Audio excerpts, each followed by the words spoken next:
Well, welcome to The Real Story. The media and financial markets seem to be in shock over the recent Alan Greenspan book excerpts in which he warns us on everything from higher than expected inflation to lower than expected housing prices. But the real story is that none of this is shocking if you've been watching this program. Please wake up, America.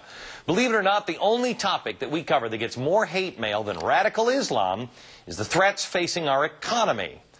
Yeah, apparently people just don't like to hear that their homes may be worth a lot less than they think they are, and they may never get to retire. I know, sounds crazy. Unfortunately, since people don't like the message, they tend to ignore it. That is human nature. It is also dangerous. Whenever we talk about the worst-case scenario with the economy, the words of my grandfather always run through my head, and man, they have been going crazy. In my head, that's all I'm hearing lately. He would always tell me the only people that survived the Great Depression were those who had money to spend when everyone else was broke. Those who saved while everyone else spent like crazy.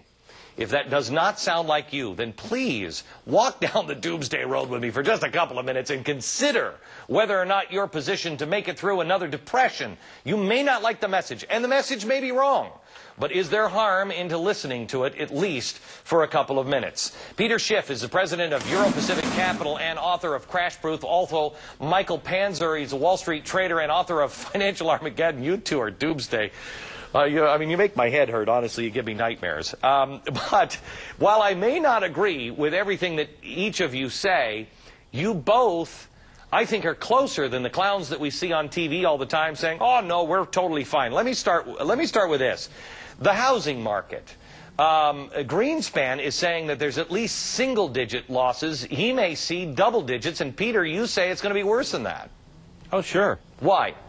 Well, you know, housing prices were only bid up to these bubble levels because of the monetary policies of Alan Greenspan. He brought short-term interest rates down to 1%, left them there for years, and then raised them very slowly. And that's what created the fuel that fed that fire. And it allowed so many speculators and so many people to borrow huge sums of money to overpay for houses that they couldn't afford. All right, Michael, so what we have in Florida is we have 23,000 condos that are currently sitting on the market. Next year, over the next 2 years, we'll have another 25,000 condos that are being built right now that are coming on the market.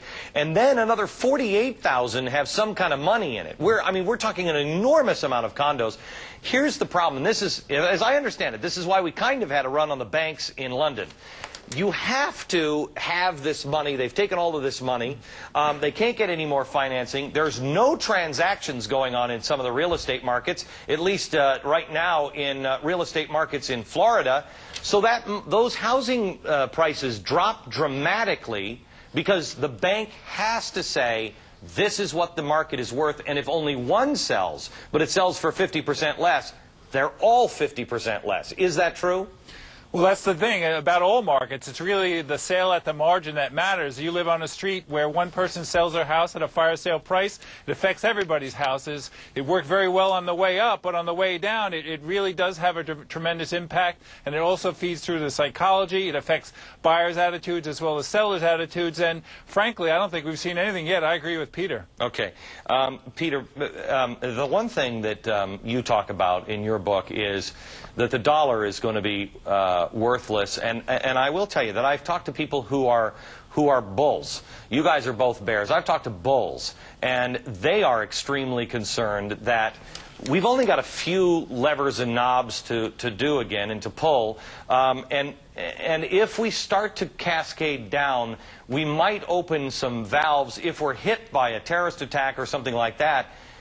The government will not let these banks fail. Things won't fail, so they'll just start printing money. Well, you know, we don't need a terrorist attack. You know, I don't think the dollar is going to be worthless. I just think it'll be worth a lot less than it is now. No, but you ask about your scenario is not a 25% cut in the dollar's value. You're talking about massive inflation. I think the best case scenario is the dollar only loses half its value. The worst case is much worse. I mean, the worst case would be hyperinflation that was inspired by a government effort to postpone the recession. The best case scenario is that we have the recession sooner rather than later. And it's going to be a very severe recession. Housing prices are going to collapse. But consumer prices, what we pay for what we consume, those prices are going to go up dramatically.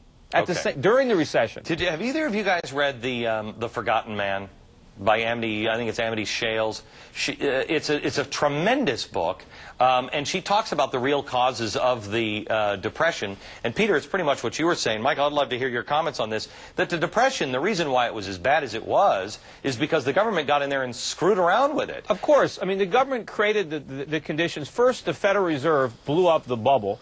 They were too easy with monetary policy. They created too many dollars. They created the speculative mania of the 1920s. When the bubble burst, both Hoover and Roosevelt came in and compounded the situation by, forcing employers, not allowing employers to reduce wages, by destroying food, by trying to artificially keep food prices higher. They created the Depression. It didn't have to be that bad. Michael, does this, what really scares me is I really think Hillary, and the way she's talking about being a new modern-day progressive as progressives of the early 20th century, which was Roosevelt, and the New Deal, I think these people are positioning themselves as to bring the New Deal, which would be devastating, would it not? I think we're already hearing talk of that from the Democrats in Congress. I think there's this whole idea that somehow they can take 20 years or more or longer of bad behavior and somehow add more bad behavior and come up with something good. Two wrongs don't make a right. So I saw Warren Buffett took his money, a lot of his money, and he bought euros, and I think he bought gold. He's become very, very conservative. He's talking, I mean, he's not talking like you guys, but he's on the same road as you guys, and we're in big, big trouble. We're going to pay for all of our sins of the past. What exactly do you do? I mean, I'm not Warren Buffett. What do you do with your money? And the average person. Well, even Alan Greenspan in that 60 Interviews interview the other day said that he was recommending that people keep their savings in currencies other than the dollar. I mean, he can see the writing on the wall. After all, he wrote it. So what average Americans can do is do what I've been advising my clients to do at Euro Pacific Capital, what I talk about in my book: get rid of your dollars. But you know what? It's easy to say, Peter. It's easy to say, but Michael, come on. It's easy to do. It's not hard. hard. I have to interject here. I have a slightly different perspective on this than Peter. I take the view that I agree with him longer term. The dollar is heading lower, but there's a number of reasons why, in fact, we could actually see the surprising dollar rally, the kind of thing that people hadn't been looking for, a black swan type of event, to use that sort of name. But part of it is the unwinding credit bubble. There'll be a demand for currency. People will find a need around the globe to draw in dollars so they can repay the loans that are being called in by their bankers. There's a tremendous speculative position against the dollar. And I think in the very short run, the next 2 to 3 years, we could see a dollar rally. Guys, hang on. There's a much bigger speculative position in the dollar. I've got to ask you this question. What you guys are talking about is really scary stuff. The terrorist, Osama bin Laden, wants to stop our economy, wants to kill us through our economy.